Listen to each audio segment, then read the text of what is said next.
तो आप सभी को नमस्ते प्रणाम। मैं आपका अपना ठाकुर प्रखर सिंह और रात के 10 बज चुके हैं और कहानी का जो सिलसिला है बदस्तूर जारी है। आज की कहानी की बात करूँ उससे पहले कई सारे लोगों का सवाल था कि मैं कहाँ था, तो बहुत सारे लोगों को मैंने बताया था कि हाँ मैं स्टूडियो अपना शिफ्ट कर रहा हूँ और शिफ्ट करने के बाद ही सही से काम शुरू कर पाऊँगा। अब मुझे लगा था 2-4-6 दिन में हो जाएगा, लेकिन धीरे धीरे जब वक्त आगे बढ़ा तो पता चला कि अभी ये काम बचा है, अभी वो काम बचा है, फिर उसी में गृह प्रवेश। तो साथ ही ये भी कहा गया कि पितृपक्ष चल रहा है, उस पितृपक्ष में कोई अच्छा काम नहीं करना चाहिए, तो फिर मजबूरी में मुझे रुकना पड़ा। वहाँ से सामान ला के यहाँ रख चुका था, यहाँ काम शुरू कर नहीं सकता था। धीरे धीरे करके फिर दिक्कतें हुई। वक्त जैसे तैसे करके काटा गया। बीच में 1-2 जो रिकॉर्डेड कहानियाँ थी उसको आपके सामने रखना पड़ा, लेकिन रिकॉर्डेड कहानियाँ कितने ही दिन चलती, तो फिर एक लंबा गैप हो गया, लगभग 7 से 10 दिन का। लेकिन अब प्रयास यही है कि आज के बाद कोई गैप नहीं होगा। आज के बाद जवाब कौन देगा, और ये जो कहानी आपको सुनाता हूँ ये कहानी, और साथ ही और भी कुछ अगर आपके बेनिफिट के लिए कर पाऊँगा तो ज़रूर करूँगा, चूँकि घर से तमाम चीज़ों को छोड़ के बस इसी उम्मीद के साथ बाहर निकल के आया हूँ कि अब आने वाले टाइम में एक अच्छे खासे चैनल के तौर पे, एक अच्छे खासे प्लेटफॉर्म को मेंटेन करके और एक नाम, एक पहचान जो शायद अब तक मेरी छुपी हुई है, उस चीज़ को सामने लाना है। और उसमें आप लोग का साथ चाहिए, आप लोग का प्यार चाहिए। हालांकि कहने की आवश्यकता नहीं, एक बार मैंने कहा था कि आप लोग का साथ चाहिए, तो महज 2 हफ्ते के अंदर 40,000 लोगों ने सब्सक्रिप्शन ले लिया था। 40,000 लोगों का आंकड़ा अपने आप में बहुत बड़ा होता है, बड़े बड़े चैनल ऐसा काम नहीं कर पाते। और आप ही लोगों का प्यार है कि जिसके दम पे इतना अच्छा चैनल चलता रहा। ठीक ठाक एक बोल्ड स्टेप लेने के लिए हिम्मत आई, पैसे लगे, लेकिन एक भरोसा था कि आप लोग का साथ है तो पैसे तो फिर से कमाए जा सकते हैं। तो आज तक भी कमाया है, आगे भी कमाऊँगा, आप लोग का प्यार भी, पैसे भी। इस उम्मीद के साथ आज एक नए समीकरण की शुरुआत, और उसी के साथ आज की कहानी आपके सामने है। आज की कहानी की बात करूँ उससे पहले आप लोगों को 2 अपडेट देता हूँ, और दोनों अपडेट आपको बखूबी पता है, लेकिन फिर भी दूंगा। भले ही आपको लगे कि टाइम वेस्ट है, लेकिन जब तक ये दोनों अपडेट आप नहीं सुनेंगे आज की कहानी का असली मतलब आपको समझ में नहीं आएगा। बात 1 हफ्ते पुरानी है। नेपाल में प्रोटेस्ट हुआ था और उस प्रोटेस्ट में अचानक से सत्ता पलट दी गई थी। जो वहाँ के प्रधानमंत्री थे उनको इस्तीफा देना पड़ा, उनको मजबूरी में भागना पड़ा। फिर नए प्रधानमंत्री आए, कई सारे लोगों की जानें चली गई, लाखों करोड़ों की प्रॉपर्टी तबाह हो गई। और उसके बाद बहुत सारी दिक्कतें, बहुत सारी मुसीबतों के साथ नेपाल कई साल पीछे चला गया। इसी के जस्ट बाद भारत के लद्दाख में भी प्रोटेस्ट देखने को मिला। जब ये प्रोटेस्ट लद्दाख में देखने को मिला तो मन में एक डर छा गया कि क्या नेपाल जैसे हाल भारत में भी हो सकते हैं? क्या नेपाल में जो चीज़ें हो रही हैं वो चीज़ें भारत में भी देखने को मिल सकती हैं? क्या भारत में उस हिसाब से हिंसा भड़केगी कि पार्लियामेंट तक लोगों की भीड़ पहुंच जाएगी? ये तमाम सवाल हम लोग सोचते रहे, हम लोगों के जहन में था, लेकिन जैसे तैसे करके उस मामले को संभाला गया। जो सोनम वांगचुक थे उनको गिरफ्तार किया गया, उनके ऊपर NSA लगाया गया, और धीरे धीरे कई सारे ऐसे फैक्ट निकल के सामने आ रहे हैं जिससे ये कन्फर्म हो रहा कि कई सारी विदेशी ताकतें इस ताक में बैठी हुई थी कि भारत की सिचुएशन ख़राब हो और नेपाल जैसी स्थिति भारत में भी बन जाए। अब इसके बाद दूसरा मामला निकल के सामने आया बरेली में आई लव मोहम्मद वाले उस पूरे विवाद में। टेक्निकलिटी में नहीं जाऊंगा, लेकिन आपको पता है कि आई लव मोहम्मद के नाम पे भारत में काफ़ी सारा बवाल हुआ। एक आई लव मोहम्मद नाम का ट्रेंड चला जिसमें फिर ये दावा किया गया कि भाई ये तो नया ट्रेंड है, ये नहीं होना चाहिए। उसके बाद फिर पोस्टर लगाए गए, फिर उसको लेकर विवाद हुआ, FIR हुआ, धीरे धीरे मामला पूरे देश में फैला। और बरेली में एक मौलाना ने एक भड़काऊ बयान दिया। इसके बाद यूपी पुलिस एक्शन में आती है। क्या पूरा मामला, इसके बारे में आपको डिटेल में कल एक वीडियो के माध्यम से समझा भी दूंगा। लेकिन इसके बाद जब एक्शन में आई, कई सारे लोगों की गिरफ्तारियां हुई, फिर लाठीचार्ज हुआ, बहुत सारे लोगों की ज़िंदगी तबाह हो गई, क्योंकि जिनके ऊपर FIR हुआ है अब उनका ना वीज़ा सही से बन पाएगा, ना पासपोर्ट बन पाएगा, ना ही कोई नौकरी कर पाएंगे, ना ही किसी सरकारी रोजगार पा सकेंगे, ना किसी योजना का लाभ ले सकेंगे। तो एक छोटे से विवाद में हिंदू मुस्लिम का आपसी भाईचारा भी खराब हुआ। देखते देखते फिर उसमें सांप्रदायिक रंग भी आया, कई सारे लोगों की ज़िंदगी तबाह हो गई। अब आप सोच के देखिए कि ऐसी सिचुएशन में अगर कहीं हिंदू मुस्लिम नाम पे कत्ल हो जाए तो क्या होगा पूरा मामला। आज की कहानी इसी घटना पे आधारित है। तो क्या है पूरी कहानी, अब आपके सामने पेश है। बात आजमगढ़ की, और आजमगढ़ भी इत्तेफाक से उत्तर प्रदेश में ही है। आजमगढ़ में एक थाना लगता है सिधारी थाना, और इसी थाना क्षेत्र में एक इलाका है पठान टोला, और नाम से पता चलता है कि यहाँ पे ज़्यादातर जो पॉपुलेशन है वो मुस्लिमों की है। इसी पठान टोला में एक 7 साल का बच्चा रहा करता था अपने परिवार के साथ, जिसका नाम था साजिब अली। साजिब अली के जो फादर थे वो एक हार्डवेयर की शॉप चलाते थे। आसपास के तमाम लोगों के साथ उनके अच्छे ताल्लुकात थे, चूँकि व्यापारी आदमी थे, किसी से बात भी बात करते तो दुकान बढ़िया नहीं चलती। साजिब अली अपने घर से डेली शाम को खेलने निकलता था, आसपास के बच्चों के साथ खेलते खेलते फिर शाम को रात को घर को वापस आ जाता। वापस आने के बाद दिन भर फिर धमा चौकड़ी करता। घर वाले खुश रहते कि भाई जो बच्चा है वो शरारतें कर रहा। 7 साल की उम्र में थी, महज क्लास फर्स्ट या सेकंड में उसका नाम लिखाया गया था। तमाम चीज़ें बिल्कुल बढ़िया चल रही थी। लेकिन इसी दौरान अब भी चंद दिन पहले की बात है, महज 1 या 2 दिन पहले की, अचानक से शाम को साजिब अली अपने माँ से बोलता है कि माँ मैं खेलने जा रहा हूँ। माँ कहती ठीक बेटा जाओ, रात को जल्दी आ जाना, अंधेरा मत होने देना। इतना सुनने के बाद साजिब अली वहाँ से चला जाता है। माँ इधर अपने घर के कामों में बिजी कि शौहर आने वाले होंगे, शौहर आएंगे तो फिर उनको खाना पानी भी देना होगा, दुकान पर दिन भर थके रहते हैं। इसके बाद साजिब अली खेलने चला गया, माँ अपने कामों में बिजी। रात हो गई। जो साजिब के फादर थे वो भी आ गए। आने के बाद साजिब के फादर पूछते हैं कि साजिब कहाँ है। अब माँ कहती है कि बाहर खेलने गया, अभी तक आया नहीं। आवाज़ लगाई, सामने से कोई रिस्पांस आया नहीं। अब रिस्पांस नहीं आया तो फिर माँ और पिता दोनों परेशान। उसके बाद उन्होंने ढूंढने का फैसला किया, इस उम्मीद में कि शायद कहीं पे शरारत करते हुए चला गया होगा और शरारत करते ही किसी के घर पे बैठ गया होगा और आज इसको ठीक ठाक डांट लगाएंगे ताकि ऐसी गलती दोबारा ना करे। अब साजिब अली गायब है, माँ और पिता उसको ढूंढ रहे हैं। ढूंढने के दौरान रात हो गई। अब जब रात हुई तो शुरुआत में तो माँ बाप नाराज़ थे कि बच्चा गायब है और कहीं छुप गया, कहीं खेल रहा, बदमाशी कर रहा। लेकिन अब जैसे जैसे रात होती चली जा रही, माँ को पिता को चिंता हो रही है। धीरे धीरे जिस घर में पूछने के लिए ये लोग जाएं, हर उस घर से जवाब मिले कि भाई आया तो नहीं। और जब ऐसा जवाब मिले तो फिर परेशानी और बढ़े। आसपास के इलाकों में भी ये खबर हो गई कि साजिब गायब है। धीरे धीरे पूरे इलाके में, आसपास के लोगों में, आसपास के घरों में ये बात हो गई कि साजिब अपने घर से खेलने के लिए निकला, लेकिन अब उसका कुछ अता पता चल नहीं रहा। इसी बीच किसी ने सलाह दी कि देखो इस हिसाब से खोजने का कोई मतलब नहीं है, मामला बड़ा है और शाम से गायब है तो फिर कुछ गलत अंदेशे भी आ रहे हैं। इस वजह से एक काम करो, थाने चले जाओ और FIR कर दो। अब मरता क्या न करता, माँ बाप थाने का रुख करते हैं। वहाँ पे जाने के बाद पुलिस वालों के सामने मिन्नतें करते हुए कहते हैं कि साहब जो हमारा बच्चा है वो गायब है, उसको आप खोज दीजिए। अब ये बात जब पुलिस वाले सुनते हैं, कायदे से पुलिस वालों को यहाँ पे फ़ौरन कार्रवाई करनी थी। 7 साल का बच्चा था, कोई नौजवान नहीं था कि कहीं पार्टी करने गया है वापस आ जाएगा। लेकिन पुलिस वालों की एक आदत है, जब तक अपनी जान पे ना बढ़ने, अपनी नौकरी पे ना बने या फिर कोई पॉलिटिकल और मीडिया प्रेशर ना बने, पुलिस वाले कुछ करना नहीं चाहते। यहाँ पे भी पुलिस वालों ने सेम वही काम किया। माँ बाप को समझा बुझा के कहा कि आप जाइए, कल हम देखते हैं, 24 घंटे बीत जाने दीजिए। अब माँ बाप क्या करें, वापस आ गए। वापस आने के बाद इधर अब खोजना शुरू किया, आसपास के इलाकों में, तमाम नदी तालाबों में। इधर अड़ोसे पड़ोसी जो थे, चाहे हिंदू चाहे मुस्लिम हो, तमाम लोग खोजना शुरू करते हैं। तमाम आसपास के जो लोग थे वो एकदम दिन रात एक कर देते हैं।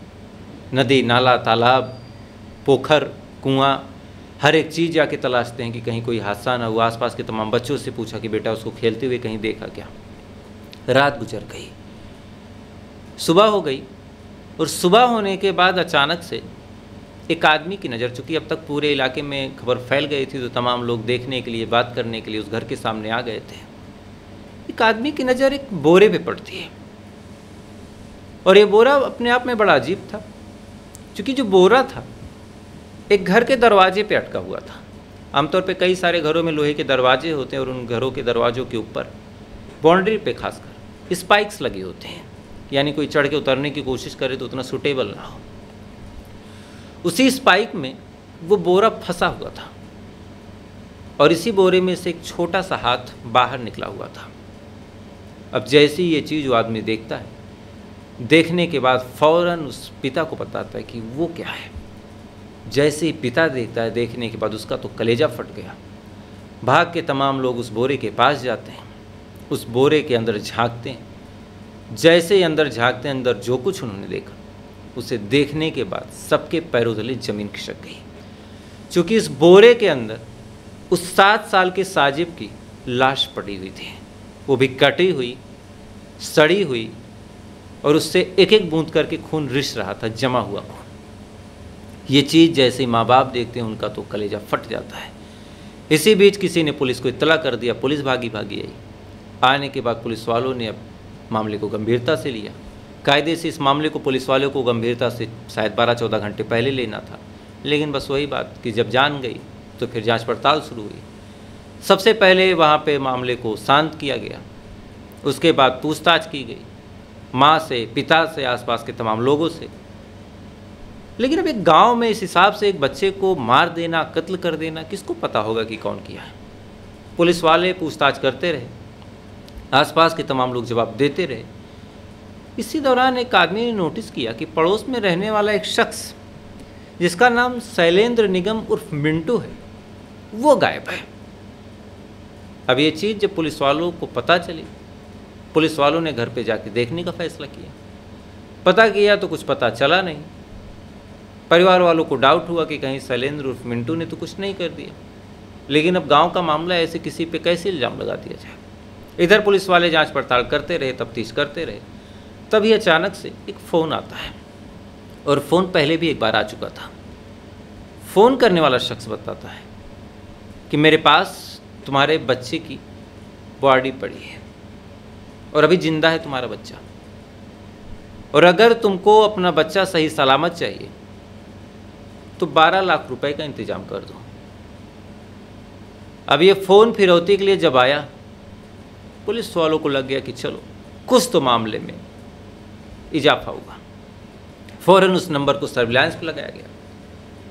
उस नंबर को जब सर्विलांस पे लगाया गया, और साथ ही चूँकि परिवार वालों ने एक शक जाहिर किया था शैलेंद्र निगम उर्फ मिंटू पे, तो शैलेंद्र निगम उर्फ मिंटू की जब लोकेशन खंगाली गई तो इन दोनों चीज़ों के बीच एक कॉमन कनेक्शन निकल के सामने आया कि दोनों की जो लोकेशन है, एक डेंटल कॉलेज है, वहाँ के आसपास मिल रही है।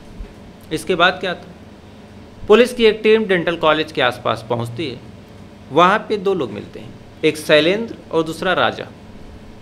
दोनों को पुलिस वाले फ़ौरन कहते हैं कि अपने आप को कानून के हवाले कर दो, चूँकि तमाम सबूत, तमाम साक्ष्य तुम्हारे खिलाफ हैं। दोनों फ़ौरन भागने भी लगते हैं। जैसे ही भागने लगते हैं, पुलिस वाले इनको पकड़ने की कोशिश करते हैं। इसके बाद इन्होंने अपने कमर से तमंचा निकाला और पुलिस वालों पे फायर झोंक दिया। जवाबी कार्रवाई में पुलिस वालों ने फायर किया। अब ये कहानी आपको बता रहा हूँ तो ये कहानी आपने शायद 200-300 बार सुन रखी होगी कि यूपी पुलिस जब जाती है तो जो बदमाश होता है उसको रोकने के लिए पुलिस वाले जब कहते हैं तो वो हमेशा कट्टा निकालता है, फायर करता है। वो फायर कभी पुलिस वालों को लगता नहीं। इसके बाद फिर यूपी पुलिस फायर करती है। वो फायर हमेशा पैर में एकदम घुटने के जस्ट बगल में छू के गोली निकलती है। इसके बारे में तो आपने डिटेल में देखा होगा। सेम चीज़ यहाँ हुई, गोली छू के निकल गई। उसके बाद शैलेंद्र और राजा दोनों गिर गए। इनको गिरफ्तार किया गया। गिरफ्तार करने के बाद जब ये मामला निकल के सामने आया कि शैलेंद्र उर्फ राजा ने ही कत्ल किया है, तो मरने वाले का नाम था साजिब अली यानी मुसलमान, मारने वाले का नाम था शैलेंद्र निगम यानी हिंदू। अब यहाँ से हिंदू मुस्लिम रंग देने की शुरुआत हो गई। मामला धीरे धीरे इंटेंस हुआ। पिता का मैंने बयान सुना था। उस बयान को जब आप सुन लेंगे तो सुनने के बाद पहली बार आपके दिमाग में एक सवाल आएगा कि क्या भारत का एक इंसान, एक साधारण सा इंसान जो किसी के बयान में ना पड़े तो हिंदू मुस्लिम कर सकता है क्या? पिता का बयान मैंने सुना। उस व्यक्ति ने इतने सभ्य और शांतिपूर्ण तरीके से, उसका बेटा गया था, लेकिन उसके बावजूद उस आदमी ने इतने शांतिपूर्ण तरीके से एक सवाल उठाया था और एक मांग की थी।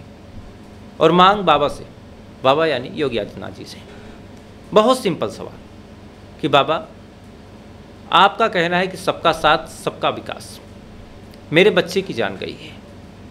उस आदमी ने मारा है जो आदमी मेरे साथ बचपन से खेलता था। मेरा जो बेटा है जो इस दुनिया में नहीं है, वो बेटा उस आदमी को चाचा कहता था। चाचा, हम सब कभी हिंदू मुसलमान करते ही नहीं थे। उस आदमी के घर का कोई बच्चा होता, हमारे घर के आके खाना खा लेता, हमारा बच्चा वहाँ जाके खाना खा लेता। उस घर में कोई पूजा पाठ होती तो प्रसाद लेने के लिए हमारा बच्चा खड़ा रहता, गोद में खेलता था। लेकिन इसके बावजूद उस दरिंदे ने मेरे बच्चे को मार दिया। वजह क्या है अभी तक कंफर्म नहीं है, लेकिन 2-3 वजह वो भी अभी आपको समझा दूंगा। इसके बाद उस आदमी ने कहा कि बाबा इस आदमी को कड़ी से कड़ी सज़ा दे दो, और अगर आप सज़ा नहीं देंगे तो हमारा जो भरोसा है अपनी सरकार से उठ जाएगा। अब सोचिए ऐसे सिचुएशन में जहाँ लोगों के मुंह से गालियाँ निकल जाती हैं, जहाँ लोग बुरा भला कहने लगते हैं, उस आदमी ने जिस शब्द का प्रयोग मैंने किया सेम शब्द का प्रयोग उस आदमी ने अपने इंटरव्यू में किया, और इतने शालीन तरीके से वो आदमी बोल रहा था, ऐसा लग रहा था जैसे कोई बहुत पढ़ा लिखा आदमी बोल रहा हो, हालांकि वो आदमी पढ़ा लिखा जाता है नहीं। अब ये तमाम चीज़ें चलती रही, मामला सोशल मीडिया पे हाईलाइटेड हुआ। इसके बाद बड़ा सवाल ये निकल के सामने आया कि आखिर उस आदमी को क्यों मारा, उस आदमी ने उस बच्चे को क्यों मारा। तो शुरुआती जांच पड़ताल में 3 चीज़ें निकल के सामने आई।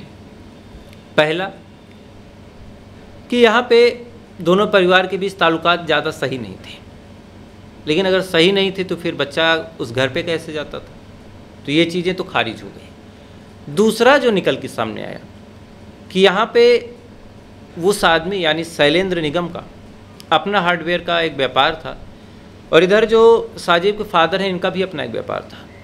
व्यापार में साजिब के जो फादर हैं उनका व्यापार बढ़िया चलता था, जो शैलेंद्र निगम है उनका व्यापार ठीक ठाक नहीं चलता था। इस वजह से एक जलन थी, और इस जलन में उसने मार दिया। लेकिन जलन में कत्ल करने का कोई मतलब समझ में आता नहीं है, और जलन बेटे से तो थी नहीं। तीसरा और एक अजीब व गरीब जो मैंने अभी तक सोशल मीडिया पे देखा, खासकर ट्विटर पे, कि कुछ तंत्र मंत्र का भी एंगल है। तो क्या तंत्र मंत्र का भी एंगल है, या फिर कोई जलन, कोई पुरानी रंजिश है, या फिर कोई और वजह है, इन तमाम चीज़ों की जांच पड़ताल हो रही। बहरहाल जो शैलेंद्र निगम और राजा निगम के परिवार वाले हैं, जैसे जो पिता है राजू निगम, उनको गिरफ्तार किया गया है, उर्मिला को गिरफ्तार किया गया है जो माँ है, और साथ ही रिंकी जो कि शैलेंद्र निगम की बहन है उसको भी गिरफ्तार किया गया, और साथ ही एक नाबालिग बच्ची को भी गिरफ्तार किया गया, और नाबालिग की वजह से उसका नाम अभी तक डिस्क्लोज नहीं किया गया। तो आप सोच के देखिए कि इतनी टफ सिचुएशन है हमारे देश की कि कहीं जेएनजी प्रोटेस्ट के नाम पे आग लगा दी जा रही, कहीं हिंदू मुस्लिम आई लव मोहम्मद के नाम पे बवाल चल रहा, कहीं कोई बयान दे रहा। और ऐसी सिचुएशन में जब ऐसे ऐसे क्राइम होंगे जहाँ हिंदू मुस्लिम रंग दिया जा सकता है, आप सोच के देखिए कि इस देश में कितने लोगों से खतरा है, और कितने ऐसे लोग हैं जो कभी ये नहीं सोचते कि मेरे किए और कराए का जो फल है आसपास के लोगों को भी भुगतना पड़ सकता है। इस समय आजमगढ़ में इस पूरे इलाके का जो माहौल इतना तनावपूर्ण है कि लोग एक दूसरे को शंका की दृष्टि से देख रहे हैं कि कहीं कोई दंगा ना हो जाए, कोई फसाद ना हो जाए, क्योंकि ऐसे मामलों में राजनीति भी ऐसी काम करती है कि भाई को भाई के खिलाफ लाके खड़ा कर दे। यहाँ तो मामला फिर भी अलग अलग धर्मों का है। खैर, तो फिलहाल ये थी पूरी कहानी, और इस कहानी के बारे में आपकी क्या राय कमेंट जरूर कीजिएगा। वीडियो अच्छा लगा हो तो लाइक सब्सक्राइब करके अपना प्यार दे सकते हैं। बाकी कल फिर आपसे मुलाकात होगी ऐसी किसी कहानी के साथ। तब तक आप अच्छे रहिए, खुश रहिए, अपना ख्याल रखिए, अपने देश का ख्याल रखिए। जय हिंद, वंदे मातरम।